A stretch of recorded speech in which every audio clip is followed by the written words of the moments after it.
Good afternoon, everyone. Really happy to be here, and thank you very much for welcoming me so warm in India. I'm Rob. I will introduce myself in a minute, but I would first like to explain what my goals for this presentation are, or my hopes. So my first goal is to share to all of you, I know there are a lot of game designers here, developers, business owners, how we can use the power of play. This is better, I think. Yeah.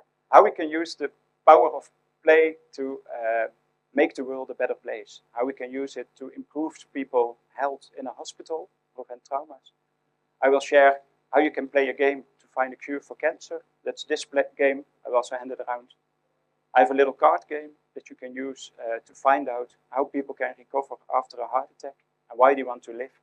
And I hope to share some of the processes that we use and the design strategies with all of you. My second goal is I want to reach 1 billion people in the world and make them more happy and healthy using the power of playing games. And India is, of course, a lot of people, but it's also full of fantastic communities, small groups of people that work together to change, to improve the world. So I would like to learn a lot about India and about those small communities to discover, yeah, how can we reach that massive impact. So I hope to learn a lot from these 3 days. If you have any questions, just interrupt me and I will try to answer them. I'm a designer by training. After that, I don't know. I'm a designer by training. After that, I did a PhD to learn how to use game and play to change behavior. Then I started my own company, which later became Game for Health. And we are now an international group of companies. So we have spin-off companies that try to make the world a better place. We mostly work with healthcare, with hospitals, pharmaceutical companies, research institutes, and we do a lot of R&D. We then try to find a solution, make it into a product, and finally an independent company, because only by working together with a lot of partners we can reach that massive amount of people. And play is always there. It's always about motivation. So if I look at the world, I see a lot of challenges that we have. Shall I stand here? If I look at the world, I see a lot of challenges, whether it's poverty, climate change, people getting obese, getting diabetes. It's always about people and behavior. And all people are different, of course. We need to motivate those people. And gaming and play is a super motivational method. So if we find out how to motivate people, we can help the world. But it's not as easy as it sounds, of course, because motivation is so hard. And for me as well, if I come home from a long day, it's a lot easier to just eat something quick, lay on the couch and watch some TV instead of going to exercise and cook healthy and learn something. So it makes sense. I want to start with this photo. And I have 3 reasons for showing this picture. First of all, this is me. And this is my Indian family. My partner is from India. So this was last February in Chennai. I got to meet all my in-laws and meet the family.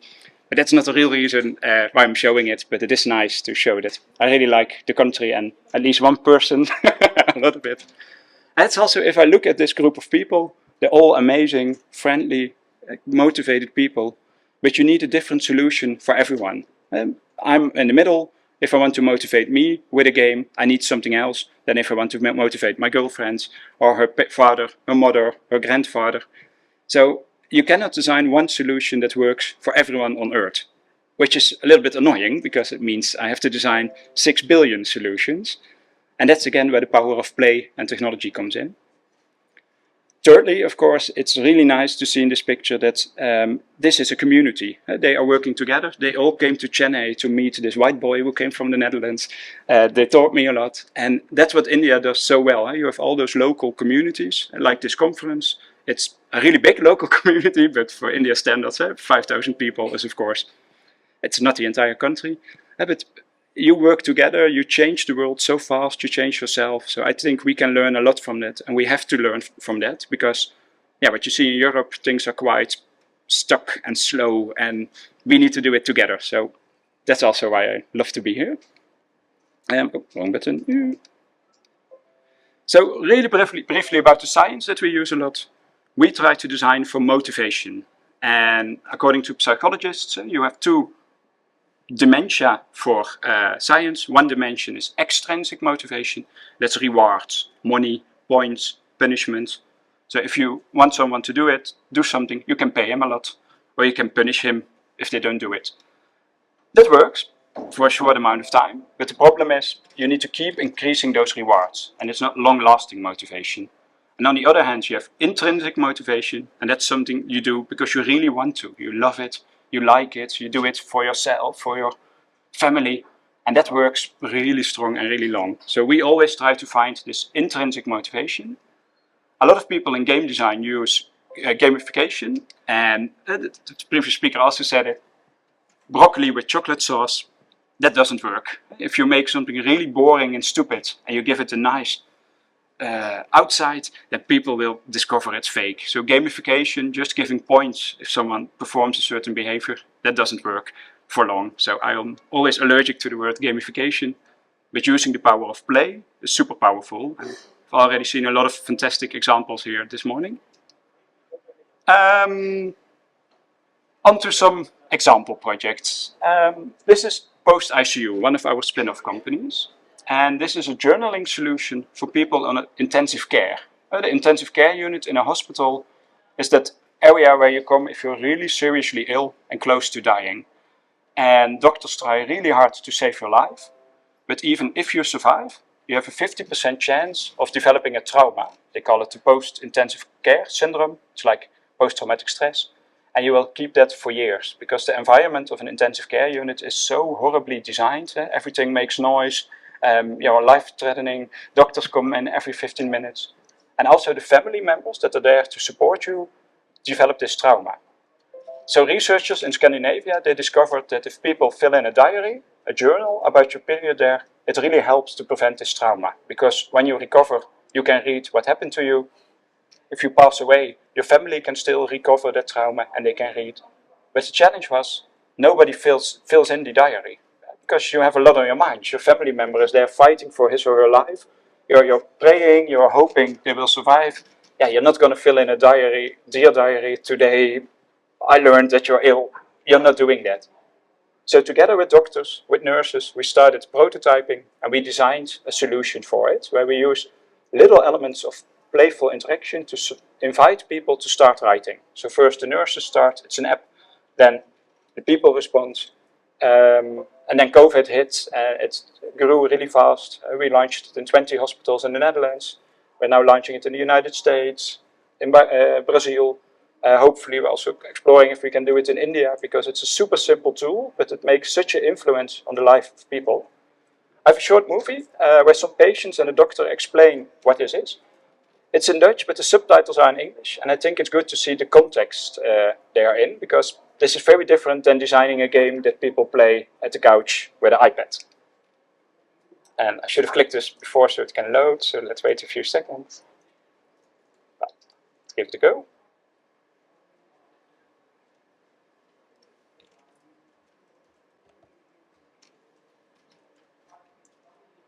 There's audio here.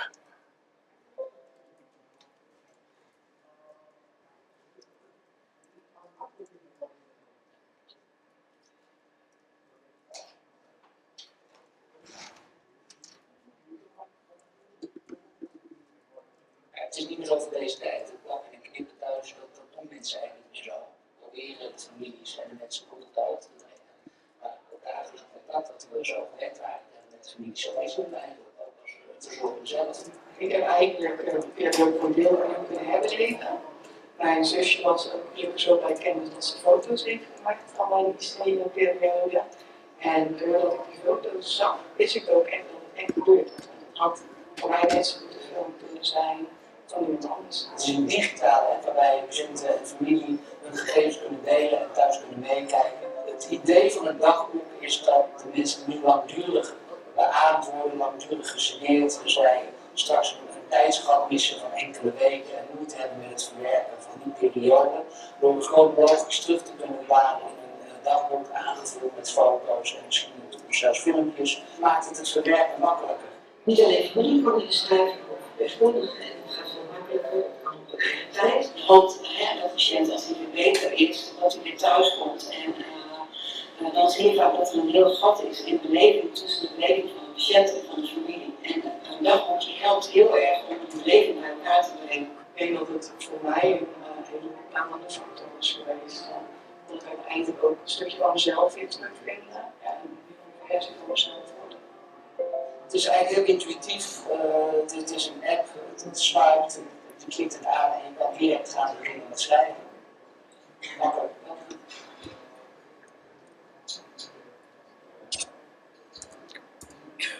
So the challenge with such a healthcare solution is, of course, how can you launch it in a hospital? Because nurses are not used to playing games while working. I'm glad they don't do that all the time. But this, of course, has scientifically been proven that it helps. But you need to motivate the nurses to start writing, the family members to read it and reply. Of course, you have all the lawyers and all the technology people, etc. So this has been a really interesting journey to launch it in many hospitals. And then when you go abroad, you have all the cultural changes. But what I like is that in each hospital, they redesign it and they use it as their own tool. So in one hospital, they let children make drawings and add it to the diary. In another, the doctor writes a whole summary of what they told the patients, so family members can read it in another way. And yet another hospital, the nurses write it together with the family members. And I think that is something really powerful, that because they can adapt it and do it in their own way, they can also use it in their way and their culture. And that's also one of the hopes and what I like to learn this week here. What does Indian culture need? And of course, Indian culture, yeah, the country is so big, it's different in each city. But how can we as designers help those fantastic nurses, doctors, patients to use it in their own way? If we can find that, then we really have a scalable solution that still has a lot of personal impact and personal effects. So that's one of my research subjects. So if you have ideas about that, please find me and help us.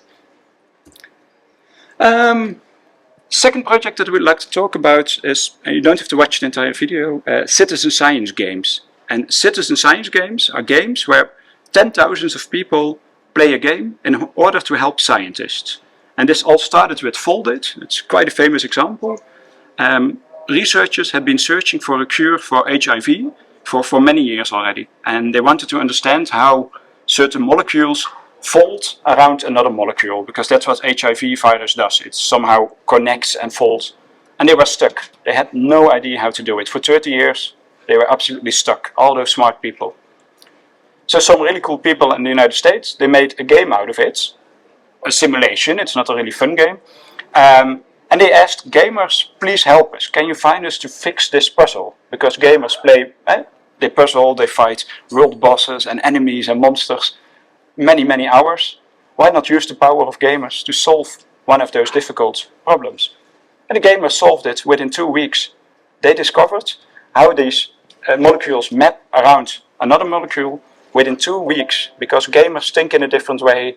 There were 10,000 of them, but they could do what scientists could not do. And that's super cool, of course. That means that when we game, we can also improve the world. The second example, this is one where we did work. We worked with this team, stall catchers. It's quite similar. Dementia, Alzheimer in specific, is caused by little stalls in your brain, little clots of blood. And they have 10,000 of photos of that. But they don't have the researchers that can analyze all of them. And AI cannot do it, because AI always makes the same mistakes. And human beings make different mistakes. So what they did here, they made a little game around about it, where normal players they would see a photo and they would have to say, do you see a stall or not? And then you can zoom in a bit and you can discover, is this a sign for Alzheimer or not? And it worked quite well. They had a lot of gamers again. They analyzed a lot of data. So another example that citizen science game can work. So we thought, we want to do that as well. This helps to improve the world. But let's make it a real fun game. Also something that normal people want to do. Because if you're used to playing World of Warcraft or Candy Crush, this is not the most exciting game. The meaning is super exciting, but the game is not. But you can see from those numbers, I'll explain it. So we started working with a group of researchers in the Netherlands that are trying to cure lymphoma cancer. And with lymphoma cancer, apparently cancer does something to your DNA and messenger RNA. I have a little movie to explain it. And we thought, can we make a game out of that normal people, normal gamers, like to play, while they're also helping science. And that became this game. It's called Unmask. And we're trying to launch it now. We now launched it 2 weeks ago. We now have 10,000 active players, but we need a lot more. It's still a prototype, so you can also shout that it's bad and help us improve it. I'll give it around so you can quickly play a bit. It skipped the tutorial level, so it might be, well, if you're confused, it means you really need to do the tutorial. And I have a little movie where we show, it's just 1 minute, the development process, and then I can explain the game a little bit more. In the Netherlands, researchers are seeking a cure for lymphoma. Part of their challenge. Let's wait a second for the downloads to run. There we go. Yeah. I'll hand this out so you can give it around if you, or play yourself a bit if you want.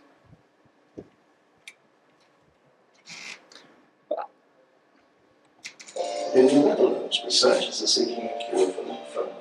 Part of their challenge is to find similarities between different cells.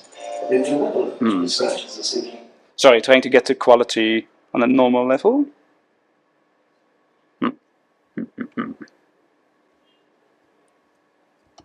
It worked this morning when we tested, but that's always with prototyping.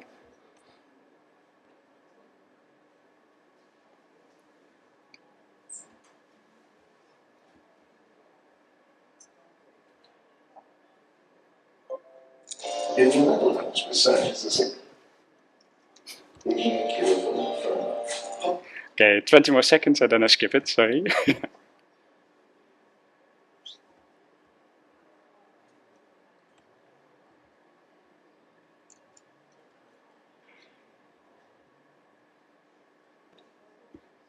Well, you have to listen to me instead of the guy with the perfect English accent.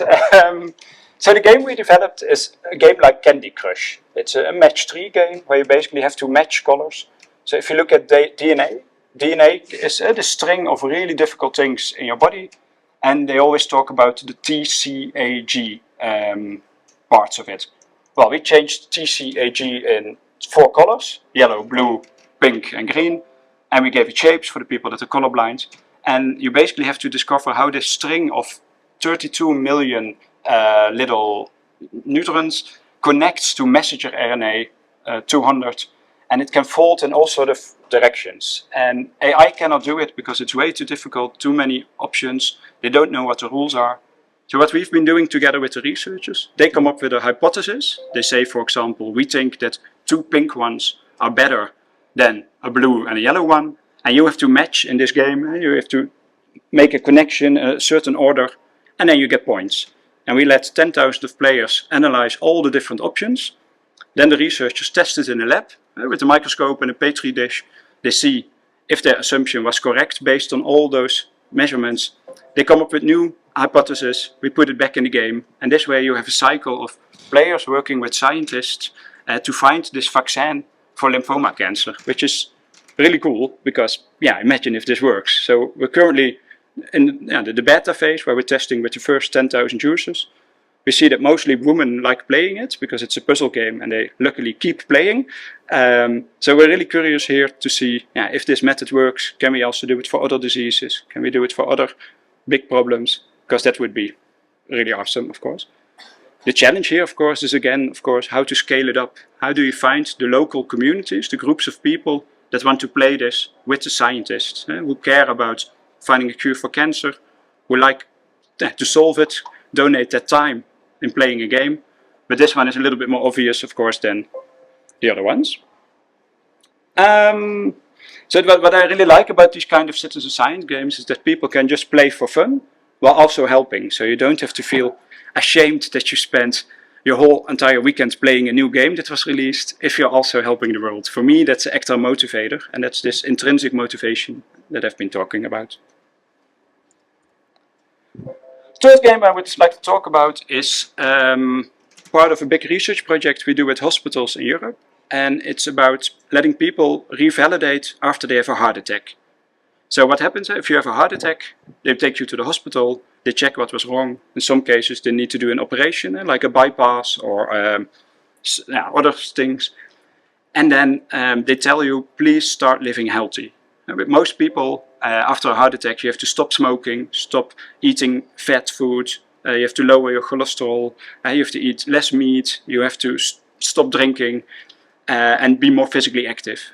And what you see is that 70% of the people goes back to their normal behavior.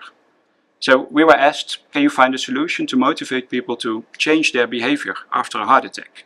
And you would think a heart attack is quite a traumatic event, it's a wake-up call, but yet 7 out of 10 people just goes on. So we started doing a lot of research with the patients, with the nurses in the hospitals. And we discovered, it was quite a shock, that most people didn't really want to live. They said, yeah, I'm 85, I had a happy life, why would I stop everything I like just to live 1 year longer? Makes sense, it's their decision. But then it's really hard to motivate them to do that, because yeah, they don't want to do it. So we designed a super simple card game. And you might think, why a card game? I'm going back to this in a minute. So these are all the cards. This is a game that the cardiologist plays with the patient, or the nurse plays it with the patient. And the goal is in 3 minutes to find out, why do you want to live? Why do you want to keep living? So we ask people, we give them 3 cards. I should have thought them. For example, these 3. So this is a hand with a heart in it, a sun with some water, and there's some sort of musical note. They're very vague on purpose. And we ask people, can you choose one of them that's most important for you in your life? And people say, okay, I'll pick this one. Now we do that with all the cards, and eventually they end up with only 3 cards that for them, out of the 24 that we have, are the most important. And then we ask the doctor to summarize to the patient, what does this mean? And then the doctor will say, well, this person likes listening to music, see the sunset, and eat food. And then the patient said, no, that's not correct. I like to go for a walk with my wife on the beach. I like having dinner with my grandchildren when they visit me. And I like waking up really early and just seeing the sunrise and smell the earth. That's what really makes me happy. And that, of course, is the motivation for recovering and for wanting to live. Spend time with your grandchildren, have a nice walk with your wife. So we use those cards as the loading screen in the revalidation app they get. They get a physical keychain with those little icons. And the doctor said in the beginning, we're not going to use that, we are serious, we do medicine. And then we said, well, please try it, it's research. And they started using it. And now they say, we're not giving you the card set back, even though it's a prototype, because I'm finally understanding my patients. I can talk to them in their own language. The dietitian uses it, psychologists. It's now been launched in 3 hospitals in Europe, Switzerland, France, and the Netherlands. And what I like is that it's so simple, it's super cheap, 24 cards, can have such a big impact on humans' life. And for that, this is something we use a lot in designing. It's the UX pyramid. Let me first hand out the set of cards, in case someone wants to look at it. This is a pyramid we design with a lot. And you might know it if you're a user experience designer. If not, I'll briefly explain it. These are the layers that you need to work on when designing.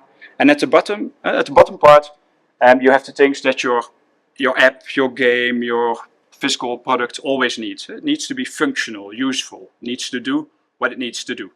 If it doesn't work, yeah, you don't really have a product. The next level is reliability. It needs to keep working. If your game always crashes, people won't really like it. One higher level is usability. If it's so difficult to use that people get stuck and frustrated, they will stop using it. And the bottom 3 is what most gaming companies, most technology companies spend the majority of the time on. They make a really good, functional, reliable, usable product, and then nobody uses it. At the App Store and the Play Store, they get over 1 million new apps per day or per week, and 99% of them is never even opened once. If you look at e-health apps, that's what I work in, there are now more than 50 million e-health apps, and 49.99999 are never used at all. And that's because of the top of this pyramid. A solution has to be convenient to use, super easy to use, especially for nurses, for patients, for doctors. It needs to be pleasurable. It needs to give you some warm feeling. You need not to be frustrated, but it specifically has to be meaningful. It means something. It has to make sense. A nurse will never use something if it's not meaningful. A patient recovering from a heart attack will never use something if it's not meaningful. And if you look at most of the e-health solutions, most of the chocolate-covered broccoli games, they are not meaningful. For the people have to use them because the doctor says so, but not because they want to. And that's what we always search for. And I hope you can see it with the card game. Yeah, you basically find your own meaning for living. With the post-ICU solution, it is really meaningful because it helps to prevent this trauma from happening to your family member, but also to yourself. The unmasked game, you're finding a cure for cancer, that's really meaningful. So if you find that spark of meaning and you can really communicate it to people, then you have this intrinsic motivation and they keep using it, they love it and it can grow. They tell other people, you should use this. So that's what we're always searching for, this spark. And if you can do that, of course you have all the traditional challenges like how to scale it up, how to get funding, how to get people to use it, how to get it through compliance. But that's easier than all the other aspects. So that's what I mean with serious play, serious business. I think play is super powerful. It's the first language we have when we're born. Everything on this planet you've learned by playing. As a toddler you were looking at your fingers, what's that? Hey, there's this face that smiles when I do and that's how you learn to smile. You learn to speak. You learn language through playing. Then comes education and we try to kick it down and make people just sit and listen. But of course in puberty you start playing again. And we know from science, even when you have Alzheimer and you're 89-year-old, you can still learn new things by playing. So it's the most powerful motivator we have. And we can use it for serious business. We can use it to scale up. We can use it to improve the world. I'm super curious about your cultures here, of course, because you have different challenges, different people, different motivations. But this intrinsic motivation is in everyone, and this wants to play. So that's what I would love to talk about in the discussion or after this. But I think that, yeah, by using the power of play, all of us can make the world a bit better. And I would love to do that with some of you, of course. Yeah, that was my talk. Thank you very much.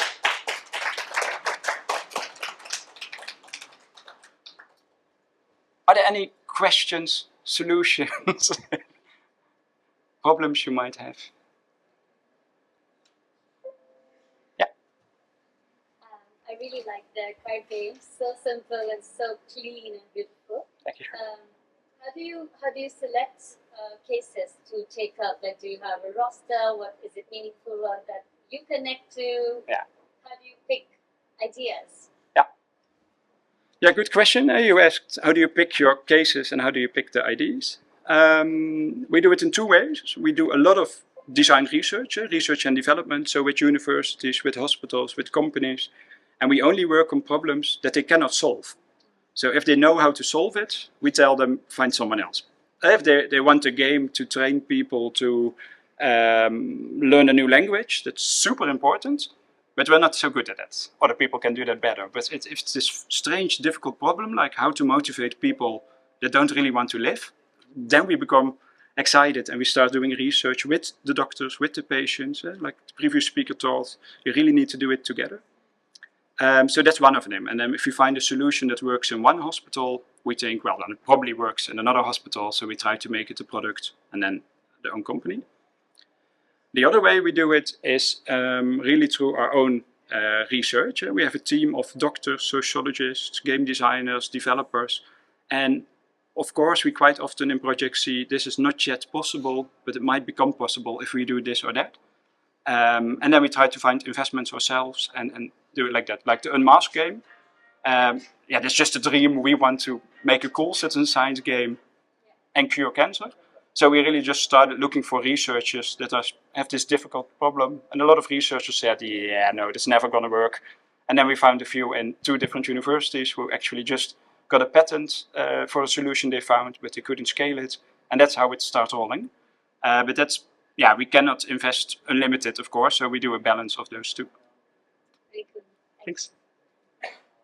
So, when you measure behavioral change, Yeah.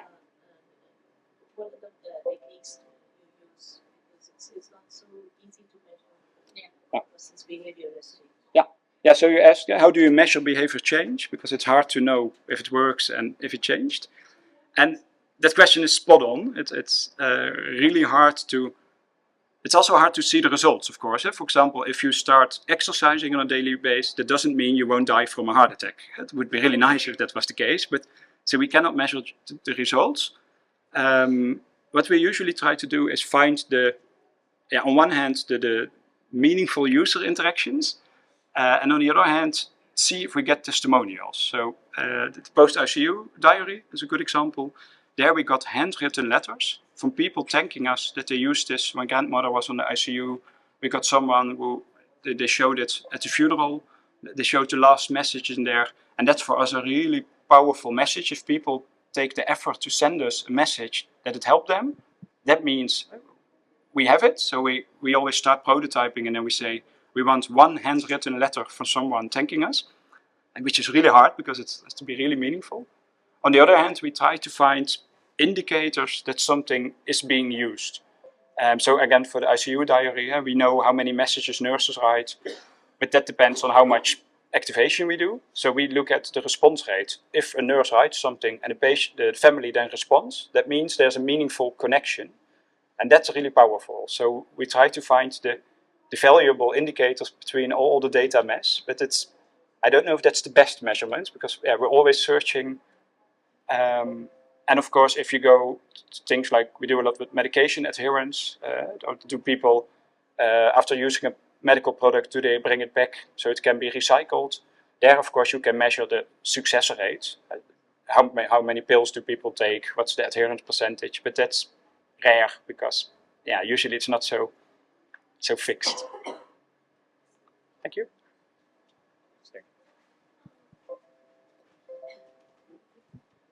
For the game like Unmask, the lymphoma, so when you get, say, player data, like people are playing, you get the data in terms of what they are matching, how things are happening. How does this data get consolidated and more in terms of understanding level and goes to the researcher, like for them to make sense of it? Yeah, really good question. Hard to explain, it's really short, but we have different levels, and the first 10 levels are just to train players. But then you get basically hypotheses and puzzles that the researchers have. So like 3 orange ones is a better connection to the DNA than 3 blue ones. But they don't know in those 35 million options, and it's not as simple as 3 blue. It's always 3 blue, you fold 4 green, and then you do this, so there are many options. So the players try to find, they just want a high score. And the better the connection seems to be, the more points we give them. And then we give the 10 best connections, we give it to the researchers, we just show them this is a way in which the DNA can fold around the messenger RNA, and they start doing their magic in the Petri dishes, which I don't fully understand. And then they come back and they say, we were wrong. We think it should be 3 blue and 3 yellow ones somewhere in the 28 things. And then we start, and some of the simple hypotheses you can just do with brute force. So we analyze all the numbers. That's easy. But when it gets more tricky, we need this human intelligence again. But we don't have, at the moment, really, we work together with those researchers. So we look at the answers, the data, the top scores, they see it. But still trying to learn, can we somehow streamline that? Because if they learn more, then hopefully they don't test everything, but we can use maybe AI together with human intelligence, or we can get a new scoring mechanism. But we're still in the middle of all the, we're now getting the data from those 10,000, mostly women, which is super cool. But well, the proof of the pudding is in the eating, is that the saying? Thanks. As such, intrinsic motivation, right? Intrinsic motivation actually varies from person to person. Yeah. Right. And so how do you guys actually identify an individual's intrinsic motivation? So is it going to be a kind of a retrieve from a fixed set that you have, or is it going to dynamically you get you evaluate and you identify it? So how do we find the intrinsic motivation? Yeah. We We use a scientific model quite a lot, but we also I have now been doing this for, I'm getting old, for 20 years, and a lot of my colleagues as well, so we also have a lot of experience, and I think the combination is what matters. But this scientific model that we use a lot, it basically says if you want to get intrinsic motivation, you need to focus on competence, autonomy, and relatedness. And we added empathy. And I'll quickly explain it. Competence is if you're getting better in something, becoming competent. So skill development, when you're learning to play piano or to draw something or in a game, if that's the right level, you really like it. If you learn a little bit, it shouldn't be too simple because then you get bored. It shouldn't be too difficult because then you get frustrated. But it's somewhere in between is this what they also call flow, the competency development. And for example, a nurse wants to become better in communicating with the family, helping patients. That's their competence. So that's something. Second one is autonomy. People are super different and you need to allow them to do it in their own way, with their own personality and their own self-expression. So if you tell them this is how you should do it, it doesn't work for most people because they want to do it in a different way and they want to adapt it.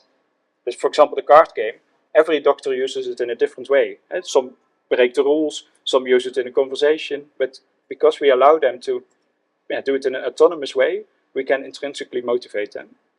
The third is relatedness, social interaction, doing it together with your peers, your family, or the people that matter to you. And that's super powerful, of course, because you do it together and you do it for each other. And that's closely related to that last one, empathy. And empathy is, we see that most people are not so motivated for themselves. Like the old man with the card game, he didn't want to live for himself. He wants to live for the walk with his wife, for the grandchildren. So he's really empathetic to do it for someone else. And so we designed for that specifically. And what I like is those C-A-R-E together is care, which is a really nice word as well. And so that's what we usually use as a model for designing.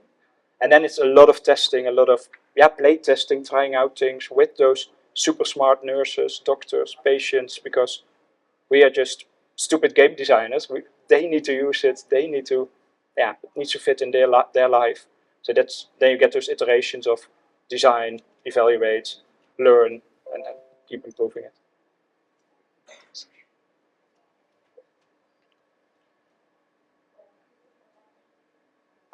Okay, thank you very much. I'll be around for the entire week, so let me know if you want to talk.